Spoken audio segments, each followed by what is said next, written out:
ערב טוב ושבוע טוב לכם. ראש הממשלה אולמרט ונשיא מצרים מובארק ידונו מחר בתוכנית ההתכנסות במפגשם בשארם א-שייח. עוד 2 רקטות קסאם נורו אל שדרות וגרמו נזק לרכוש. והטניסאית שחר פאר ניצחה את הרוסייה ילנה דמנטייבה והפילה לשמינית הגמר באליפות צרפת הפתוחה. ולאחר מהדורת החדשות דיווחים מורחבים על אלה הנושאים בין השאר. 5,000 רקטות קסאם נורו לעבר ישראל, וזה תיעוד נדיר של מפעל לייצור הרקטות ברצועת עזה.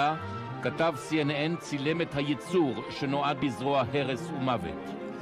וכיצד מתמודדות מדינות אירופה עם גלי המהגרים מאפריקה? ובכן, הדמוקרטיות הנאורות עושות זאת באמצעות חקיקה. ואלה מקצת המראות מן האיים המלדיביים. הרפובליקה המוסלמית פותחת את שעריה לתיירים מישראל. אך תחילה אנחנו למהדורת החדשות שמביאה דליה מזור. בבקשה דליה.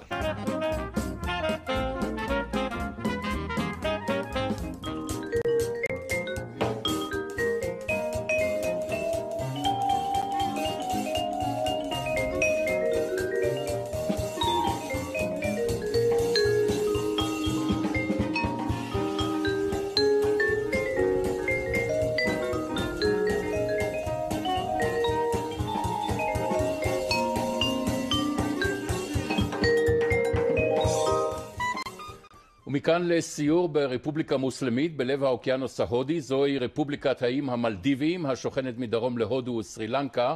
כ-300,000 תושבים במדינת האיים הזאת. ערב טוב לך אילן שחורי. ערב טוב. אתה עם קבוצת תיירנים נוספים מישראל ביקרת באיים המלדיביים המופלאים יש לציין. בואו נראה מעט מן התמונות שאתה מביא לנו. בבקשה.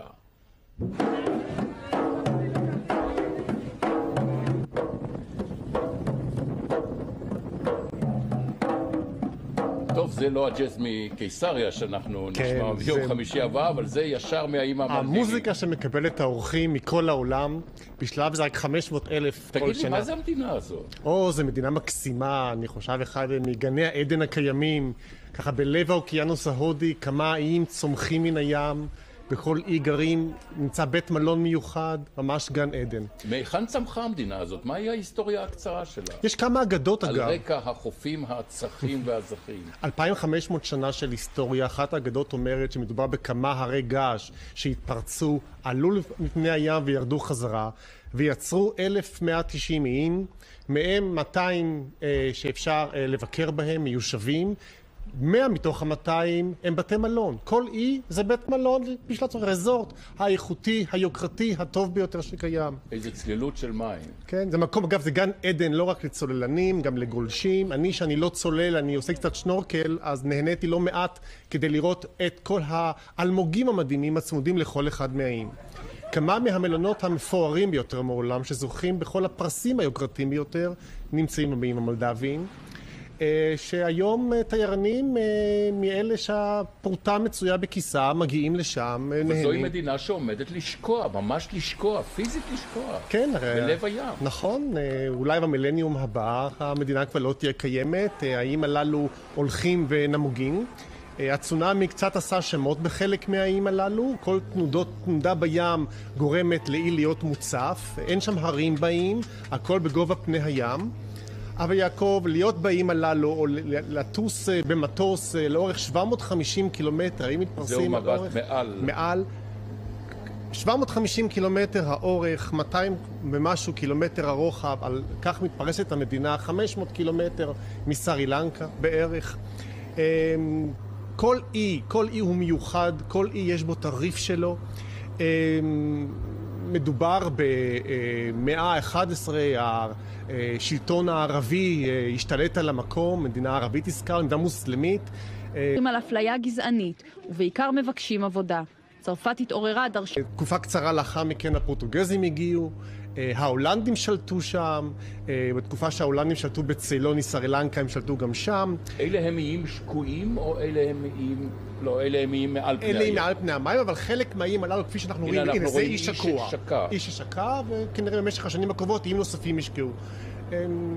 בשנים האחרונות במאה ה-19 הבריטים שלטו במקום, באמצע המאה ה-20 קיבלו את העצמאות, הרפובליקה שולטת במקום, למרות שמדובר ברפובליקה מוסלמית, 100% מהתושבים הם מוסלמים.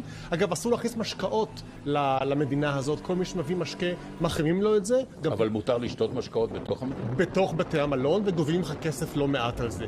טוב, אנחנו אומרים זוהי מדינה מוסלמית, דת המדינה היא אסלאם. היא מקבלת את התיירים הישראלים? בהחלט, אפילו בדקנו שנינו באינטרנט, ואין שום אזהרה של משרד החוץ שלא לנסוע למדינה. היא מקבלת תיירים מכל העולם ומקבלת תיירים גם מישראל. הם רוצים תיירים, הם רוצים כסף למטבע זר שייכנס. התיירות היא התחום החזק ביותר במדינה, אפילו יותר מהדייג או מהמסחר. רק תראה את הבתי מלון, איזה השקעות השקיעו שם. כל רשתות בתי המלון הגדולים בעולם, כל המפוארים ביותר, השקיעו במקום בתים על פני המים, אפילו הספה הוא על המים. אבל יש מקום לחשוש שהמחירים הם בהיטל. תשמע, מ-700 דולר... אמרת תשמע, הבנתי. מ-900 דולר, 700 דולר, אפילו עד 10,000 דולר ללילה. אבל אני יודע שיש חבילות שמוצעות גם במחירים נמוכים יותר. כמעט כל אחד יכול למצוא שם את מקומו. אגב, זו מדינה לא רק לצוללנים, לא רק לגולשים, גם אנשים פשוטים כמוני וכמוך יכולים לבוא לגן עדן הזה וליהנות. וכפי שאמרתי לך, המקום עצמו מציע סוגים שונים של תיירות. אגב, זה אחד האיים שהצונאמי פגע בו. כ-60-70 איש נהרגו בתקופת הצונאמי. חלקם הקטן תיירים מגרמניה, רובם הגדול מקומיים. אגב, השלטונות מתקוממים על כך שחלק גדול מהעובדים המלונות הם לא מקומיים, אלא מיובאים מבחוץ. דיברת על הגירה, אז גם פה יש בעיה כזאת. בוא נסכם ונאמר, אילן, מדינה מוסלמית שתקבל תיירים ישראלים, ואין כל הזהרה מפני ביקור בהחלט. אני מעריך שבשלבים מאוחרים יותר, אפילו היחסים הבלתי רשמיים שקיימים, יתעתקו ליחסים רשמיים. אגב, העיר הבירה מאלה, שיושבת כמובן על מקום נפרד, על אי נפרד, כמו שדה התעופה שיושב על אי נפרד, היא מוסלמית באופן מוחלט. ברחובות, תכף אנחנו נראה כמה דוגמאות לכך, נשים עם רעלות, נשים בלבוש מסורתי. בעיר כמעט ואתה לא מוצא גם תיירים מבקרים. יש כמה אלמנטים בתוך מאלה שאפשר לבקר בהם. מרכז אסלאם מפואר ביותר עם 5,000 אנשים. מסגד שנקרא יום שישי הגדול, שבו הוקם לפני 300 שנה. עד השלטון הבריטי שלט במקום סולטן כשלטון מוסלמי, והוא השאיר אחריו כמה אלמנטים מאוד מאוד חשובים. גם פה דיברנו על 10,000 דולר לילה, מדובר בפינה הזאת שבו התייר שמגיע למקום כמעט משקיע את המשכורת החודשית שלנו. עיר שכדאי לבקר. תודה רבה לך, אילן, על הצילומים הללו מן האיים המלדיביים. אנחנו עדיין בעולם המוסלמי. הומוסקסואליות במדינות המוסלמיות של אזורנו היא נושא רגיש. במדינות אחדות קיימת חקיקה נגד יחסים